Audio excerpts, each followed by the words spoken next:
La bomba ormai è esplosa, ora il sindaco Giordani sta cercando tardivamente di disinnescarla. L'ipotesi di una ZTL allargata con tutti i varchi controllati dalle telecamere accesi 24 ore su 24 non fa dormire i commercianti e così l'assemblea, convocata d'urgenza a ora di pranzo, registra il tutto esaurito. Ora, anche dopo aver sentito le reazioni di chi ha raccontato ai nostri microfoni i loro timori, il sindaco promette di coinvolgere tutti e afferma di non avere ancora deciso nulla, ma la tensione ormai è alta.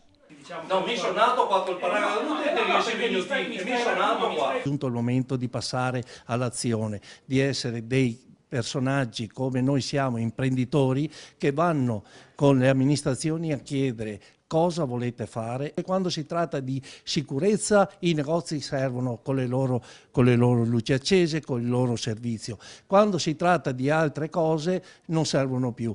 La proposta ha ottenuto perfino l'effetto di unire ACC e Ascom, due associazioni finora divise su quasi tutto, mentre il presidente dell'Ascom è stato convocato subito dopo l'assemblea a Palazzo Moroni nel tentativo tardivo della giunta di riprendere il controllo della situazione.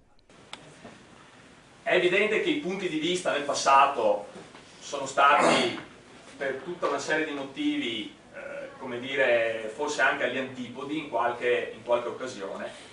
Però qui sicuramente non ci possiamo dividere. Il messaggio al sindaco è che da commerciante deve capire le nostre esigenze e deve anche ascoltare. I commercianti chiedono all'associazione di passare ai fatti. Il comune deve dire loro chiaramente cosa vuole. Volete bloccare le auto fuori dal centro? Allora si aprono immediatamente nuovi parcheggi. Cogliamo la sfida, no? E allora tu mi dici che chiudi, io ti dico fammi i parcheggi subito, allora chiediamo subito la Prandina che sia velocemente messa in atto la Prandina, il PP1, visto e considerato che non si sa cosa si può fare il PP1, che sia fatto un parcheggio anche là,